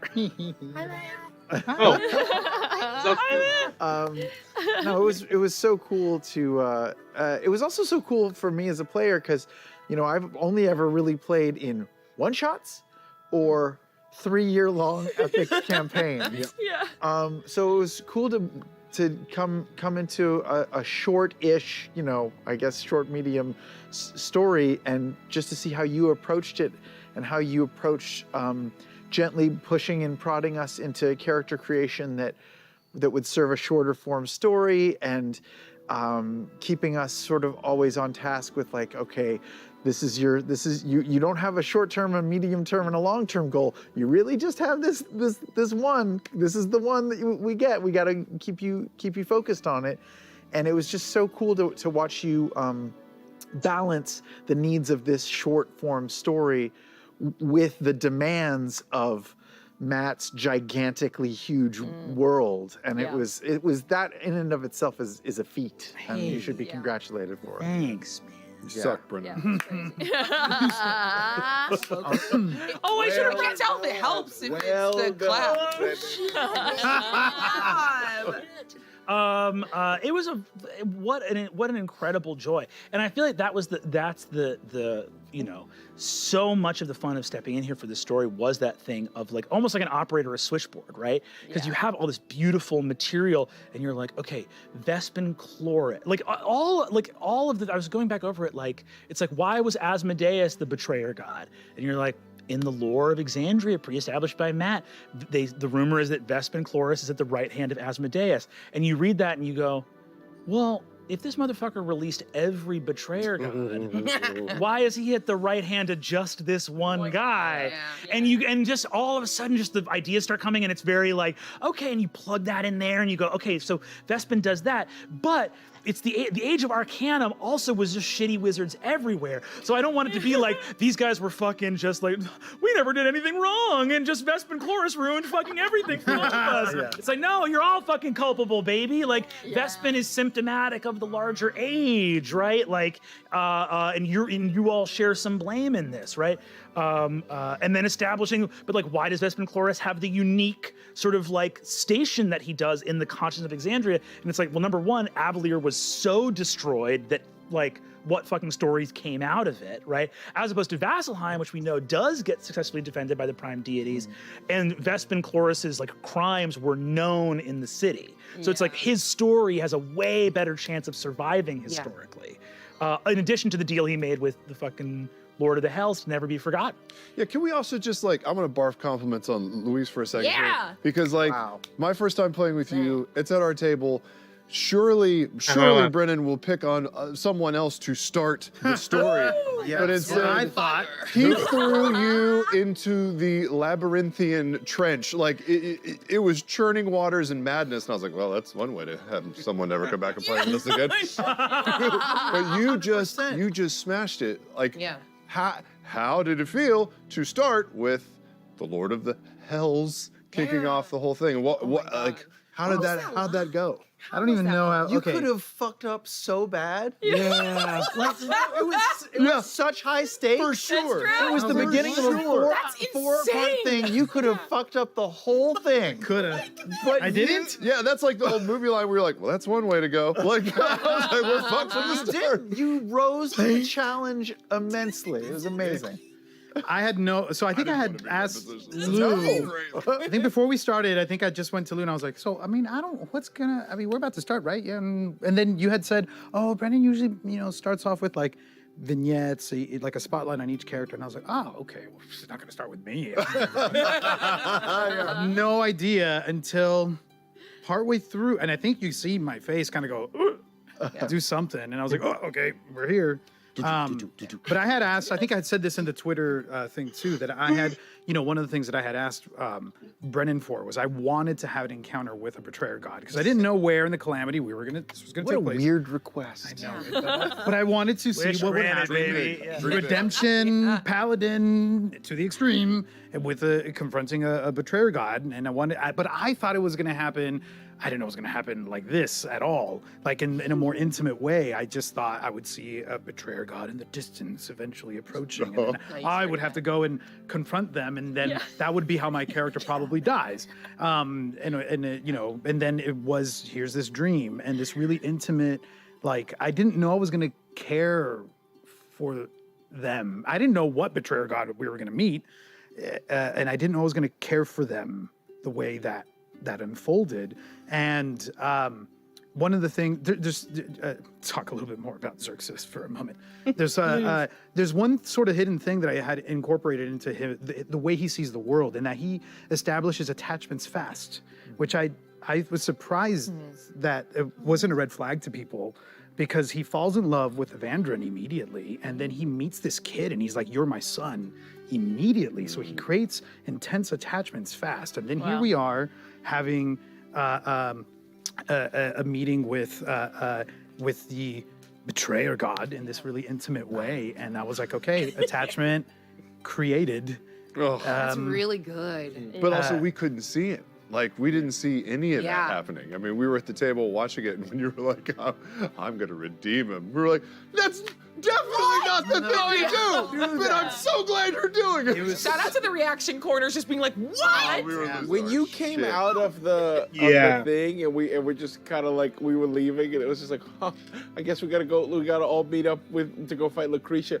There was like, the like PC versus actual me moment of being like, hey dog, you gonna tell me that crazy thing just is happening there? And then time just kept going on, and it was like, I guess he's not gonna tell me that he was cuddling a betrayer god while I was I was just standing outside the door being like, shit man, we gotta go. Like, and we'll still say the instinct behind it predominantly was paternal. But I can see how it can become all kinds. I mean, like Elias and Evandrin, Elias grown up looks like Evandrin, and so it was super fucking confusing to be like, you're so tender and caring and also receptive of any intimacy that comes from me, whether it's paternal or so much confused romantic. It was so cool, crazy. but it was also it was just wild to watch because those choices are unexpected, unusual. At one point, I feel like in the first game, at one point I was like, wait, maybe Luis didn't hear him. Maybe he didn't hear Brennan that this is this is the Lord of Hell. Yeah, it's a red guy with big horns. Maybe big horns. Maybe he's like, I don't know. Maybe he's hard of hearing or something. Maybe he missed it. Listen, I just need to say, like, for real, in terms of everyone, like, everyone's character was so truthful to the thing they had said at the outset. In terms of plot, blighting that fucking tree and pulling that devil through the fucking portal. Oh my God. Hey, as all the bad guys, thank you. Thank you. Because truly, from a storytelling perspective, I needed it. I was like, this is you incredible. almost licked your lips when he did it. He was like, I'm going to pull him through, and I saw you go, that was a moment where I had trouble with that as a person of being like, Luis, what the fuck are you doing? You all are dead. Do whatever fucking mental loopholes you need to jump through to get on fucking Team Save the World. Like, what is this shit? I will say my favorite part was watching, like, because that second, when you were being an Oracle meeting with the Lord of Hells, watching Brennan start that super neutrally, and the moment you, like, fed him compassion, there's nothing more fun than watching a DM dial in, like, got it. Yeah. And then, like, you watch the entire encounter change to feed you the thing that Xerxes was already, like, there's something so beautiful about the way you like stated everything, which was never like asking anything of him or inciting or doubting it. You were feeding him what he wanted him to tell you. Yeah. And all he had to do was bounce it back at you. And it was just the most heartbreaking thing I've ever seen, because I was like, oh, I understand exactly why a person like Xerxes in this moment would do that and get that back. And it's just this horrifying feedback loop. And 100%. why it would never occur to him to try to challenge that by doing mechanically an insight check, or didn't do a zone of truth there. Not that it would have worked on the Lord of Hells, but he wouldn't. He didn't. You know, he tried to do a bunch of things, remove curse, a bunch of stuff that I knew would fail, but he was going to try to do. Yeah. Well, and I love that commitment. But I think it's also like, I mean, the Lord of the Hells is like evil. It's like the most evil, the evilest, right? And what is more evil in terms of being a liar, like the god of lies? Like trickery is one of his domains. Is like, no, I don't flim flam a person with a steel resolve. I do what real evil is, which is I find somebody who already wants to believe. Yeah. You know, you find somebody who already wants it. Yep. And you go, is there something that you'd really like to be true? Well, I'm not going to. How much does the devil even lie in those couple scenes? He mostly, you say stuff. You're like, the prime deities, they did this to you. And Homeboy's like, yeah, sure, man. Yep. You know, like, yeah, that works for me. You know, like, it's so much. Good. It's so much him just like letting you walk to where he wants you to walk. And it was such a chilling take to see, to hear you do the devil going like, I never know that's a skill was so good. Just nonchalant, like chills up my back. Doesn't want to do this, doesn't want to be here, is over it. Not conniving, not arch. Sorry about my bad breath. It was the most, you did a lot of terrifying things this entire campaign, but that was the most terrifying. And I'd be lying if I didn't say there was a part of me that was like, I just saw something that Brennan is capable of. Yes. That's a red flag. Yes. About the person? Respect earned. Well, I'm glad that Brennan is like elevated. Good, an incredibly good and moral person to his core, because you're very intelligent, and I'm like, oh, he can tap into like this weird manipulation aspect. But that's is horrifying. But that's horrifying. Of course, I mean, lies. Well, that's the thing is that type of, like, what's so scary about manipulators is that they actually have. There's a whole thing in there's a whole article talked about the neurology of it, but they literally said like for that kind of manipulative behavior, it's like high cognitive empathy, low emotional not the right word, but in other words, you don't feel it when you hurt people, but you know what will hurt people. Right. Yeah. And it's like those type of people have profound understanding. Like the idea of like, no, I really get you. And I know what I need to say to, there was so much stuff we didn't have time to get to with even in all the hours of that long finale. But I spent a lot of time thinking about the Lord of the Hells and what he thought about stuff. Yeah. And there was a thing of like, if it ever had been a longer conversation after his turning on you, of you being like, what was a lie and what was the truth. Very little that he said was a lie. There were some lies in there, very little was said. But when he showed up to you wounded, that's the manipulation of him showing up injured. Because, and I remember the line I had for him was going to be, yeah, I appeared to you injured because you guys love it when people are hurting. And he's like, you need somebody to save. You know, like you love it when people hurt. And if I had shown up to you in my full power, you would have hated me because you hate when things stand tall. Ooh. And just really having that thing of him being like, no, you guys are the ones who are fucked up. Yeah. And he's wrong and evil, but it was like finding what he hates about mortals was very fun. And if I scared anyone, good. Dude, the fact that you did that with, like, you dropped affectations, like your voices and mannerisms are great for NPCs. The fact that you played the Lord of the Hells and dropped all of that was like, that's just Brennan talking. I know, it fucks with your head. Yeah, I sweaty. I loved it. It's very good. We've been talking for a little bit, and as everyone can see, our mic packs are starting to the batteries are starting to eat it. But a few more questions before we wrap it up. But 20 minutes left. desperately want to know, Brennan, did you have any contingency plans should the end of the world not come about as expected? I had so many contingency plans. There was a whole plot about the Septarian coming after you guys. I had the wizards. In a world. Yeah, I had to. Well, we only had 4 episodes, so there was a ton of planning. I had like people talk about like in terms of rails. There were a bunch of railroads you guys could have gone on that those rails just we won't ever get to. But in a world where you guys see shit starting to go wrong, and not even all of you, but just one of you goes to the Septarian, or someone goes and says, "Hey, we should alert other thing." Or especially in a case where you all go to the Septarian and say something wrong is happening here and try to get the city on your side, they were going to declare you guys fugitives. And there was going to be a whole thing of them coming after you. I thought about it for a second because there was someone that the senior site warden reports to, and I was like, nah, if I don't trust these people, I certainly don't trust that list of people like somebody the wise, somebody the beard, somebody the beard. In terms of the various contingencies, yeah, there were a ton.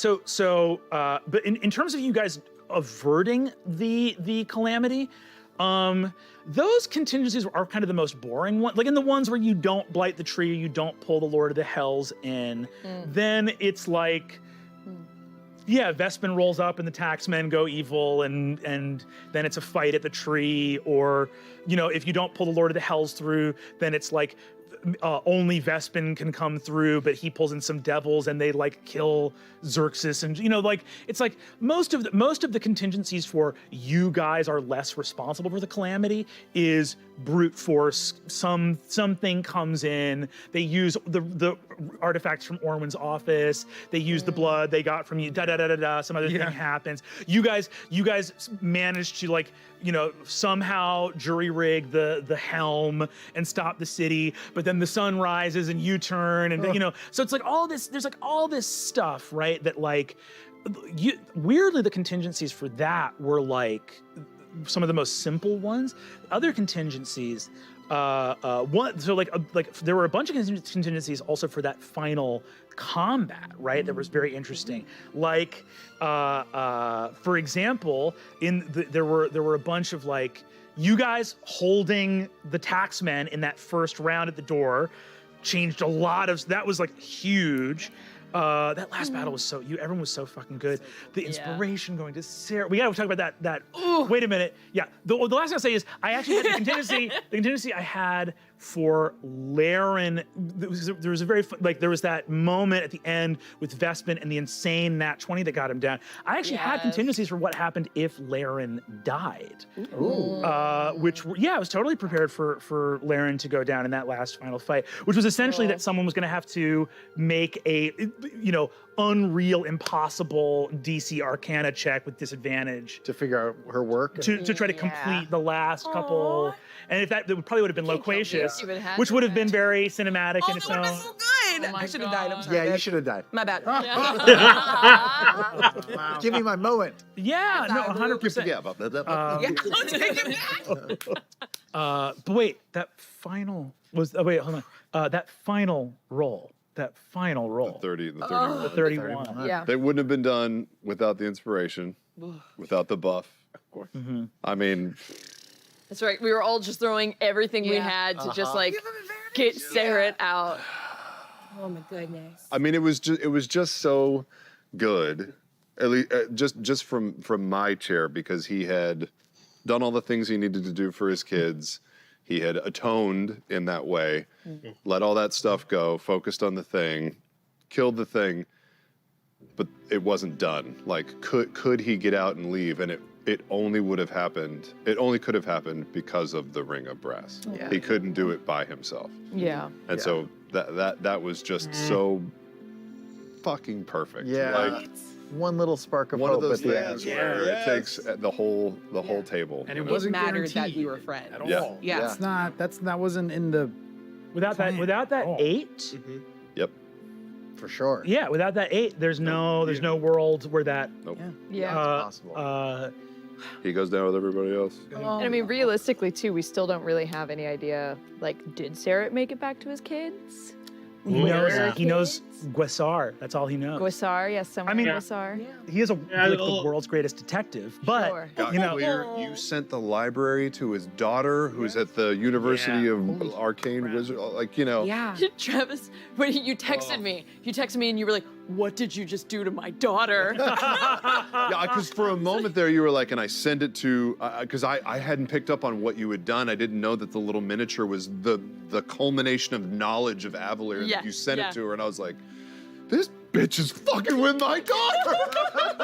There's no limit to her evil. Oh wait, it's way, way better than that. Yeah. But I mean, to be fair, like, I don't know, like, because part of my inspiration for Paisha was like, what if we hadn't lost the Library of Alexandria? What if we had a record of all of that and all of this knowledge just hadn't been lost? And I kind of like, I've asked Matt since then as well. I'm like, where's my orb? Is the orb still around? Where is it? There is something that me and Abria are the only, at the time of this filming, the only people in the world who have the experience of, which is that camera stops rolling and suddenly Canon leaves you. Yeah. And I immediately wanted to run and find Matt and be like, is the orb okay? Like, I don't have any say anymore. It goes back to you now. Is it fine? The little library, where is it at? You'll get the moment, Brennan. At some point, it will pop, like something will pop up in C3, and you'll just be there and be like, it happened and it mattered. Why do we tell stories? I saw this fan theory that is 100% just a fan theory, but I kind of like it. That did you see this one? That like, and once again, all fan, not canon, but that the library going to the daughter of a master detective and then getting all of this library information was like the origin of the Cobalt. And like this was like this, that Harper's knowledge. And I know. Yes. Absolutely. Like, powerful that structures and neutral. If that ends up being true, we came up with that idea. This fan did not do it. No, I love that. There's if ever there was a world where like I would jump like there was someone else running something later in the Calamity, be like coming back and playing either like Kier or Maya as an adult would be so fucking sick. Adult Kier in my mind is jacked. He's fucking huge, dude. Fucking huge. Oh, come back and do it. Yes, please. Yeah, I found protein shakes. Talent 2 now. Like a wispy mustache. There was something we were talking about in terms of like the sort of how everyone here bookended everything. Everything got bookended so well. The 31 investigation for Vespin, the 31 investigation to get back to your family. That's great. And so fucking good. And I also too, I wanted to talk about two things really quick with like that were like just important to me to do as a DM and also kind of as a storyteller for like the kinds of stories we tell. In a short story, it's always there are certain things that come through that feel like because the story said this, the story is saying this is always true, right? And the story is like making a claim about how the world works. And so it was something in terms of the book ending of it all, it was really significant to me that Laren used her lay right to save Exandria. Yeah. And that Xerxes used his cleansing redemption power to get Vespin back for a moment. Yeah. Because I didn't want the story to say science is bad and innovation is bad. Yeah, and compassion is bad. Yeah. It was like I wanted the story to say something more like nuanced of like it was bad bad. It didn't work in this instance for these reasons. It didn't work in this instance for these reasons, rather than making this big thing. And the fact that both of you guys, after blighting the tree or after pulling the Lord of the Hells through, got to say, here's a chance to show what I mean by this, was like very cool. And just like, I loved it. It is. That was great. So good. So much poetry. Speaking of poetry, All I know is should we end on the burning question that was submitted Why by why people have been watching Literally. The entire time. Yes, exactly. I think we've texted about ourselves. Yeah. Fan favorite, standout NPC, stole the show. Brennan, is Bolo okay? What happened to Bolo from Aor? I don't like her. I don't like her. You know, Wool. sometimes a PC will gift you with an NPC, and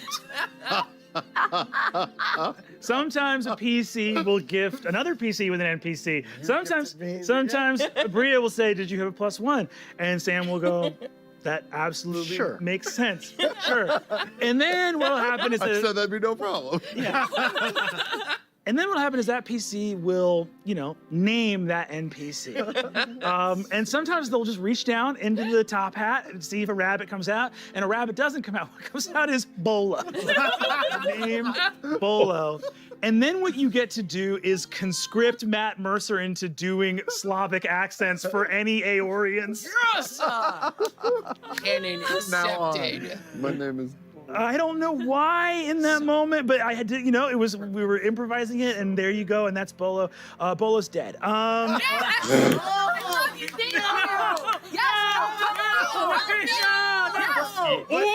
But not the way you think. Or not the way you think. She dies 12 hours later because she gets hit by a wagon. No. She teleports. Which one is it? Which one is it? No. Or Bolo is an incredibly dangerous Aorian spy who goes into Avalier during the chaos and finds a necessary piece of arcanotech for Aor's later work with all of the shady things that we know that they were working on. Absolutely. Right? Threshold Crest. Threshold Crest, Godhammer, anything, right? Or there's also a world where maybe Bolo was a polymorph dragon and she just flew away. Who was this bitch? She was Bolo. She wanted to be a reporter. Eventually. This your house is the most important. This your house. Not a question, not a statement, just words. She can't be a polymorph dragon. She couldn't be. Why not? She doesn't know how to ask. She doesn't know how to get a beer from a Hadmadar. Not all dragons. How many beers are dragons out here grabbing? I don't know. Hundreds? Yeah, dragons just rolling up to the bar. Excuse me, might I have a pint of ale? No, everything. If you actually kind of think about it, the dragon theory kind of makes a lot of sense. Of it. There's kind of a part of it that makes a lot of sense if you start to think about it. I know, it's a crazy theory. She doesn't know how to get trained. She wants to be a reporter eventually. Those are all the things we know about Buffalo. Reno's Groupon. Was she a dragon? Yeah, did Cerritos Groupon make an inside check on Bolo? Didn't you follow her to the I think I was so stunned by Bola's inherent beauty and strange personality that I didn't use my one feat that would have seen any illusions present. Was a dragon. Dude, Sam, you were fucking a dragon. Hey, man, let me be clear. I will happily allow that. You just put that on the These wall. draconic sorcerers have to come from somewhere. You know what I mean? At the end of the day. Yeah. That's how. Yeah. We all know Sam deep down in real life. There you go. His class is barred. We remember back our progenitor, Bolo. Jesus.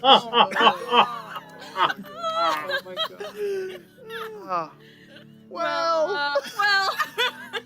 Dragon fucking. Thanks, folks. Yeah. Long live Bolo. No. Long may she reign. Thank you guys so much Oh, for doing this. This was truly the most special. I also want to give a quick shout out to our production crew, producer Kyle, who spearheaded this one. There were so many amazing little points of genius that I hope people have pointed out on, from everything from the graphics.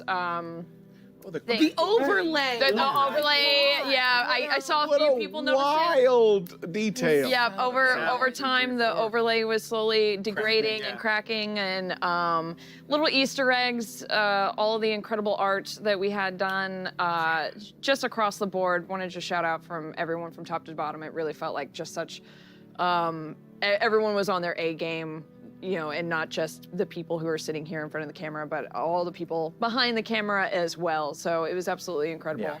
And yeah, I'm we could say this is the end, but is it? Yeah, we died. It doesn't really No, feel it's not. It's like not. we're done. It's not. I don't think it's the end because again, it's hope returns, right? Yeah. Like Did patience Well, become Calamity? current characters, I yes. have so many other questions. Calamity There's so much here- more to True. explore. But Yeah. that was just Calamity the is start not of here Calamity. forever. No. Wait, Great so we all lived tragedy through? still Yes, too. No, okay, so 5 of you are fucking dead, and that's what the dice said. Okay? Bolo's alive. Bolo is 100% alive, unless she was dead the whole time. She's undead. Yeah. Oh, fucking necromancers. Always so Oh, dramatic. so dramatic. Thank you guys so much. Thank you to everyone watching at home. We love you. Thank you for And providing is it us with Thursday? this. Yay! No, it's Tuesday. Almost Wednesday. Well, I think there was something they did talk about. Well, maybe they do. There's a suggestion that maybe they do that. Something that actually takes place during the calamity. Maybe definitely down for that. And not just because I'm hoping to get it. When I say hope, I would think it's fun, but I don't. I know I have no chance unless I. But anyway, thank you for joining me. This is Karina for a half-elven YouTuber. I wish thee good fortune in the quest of life.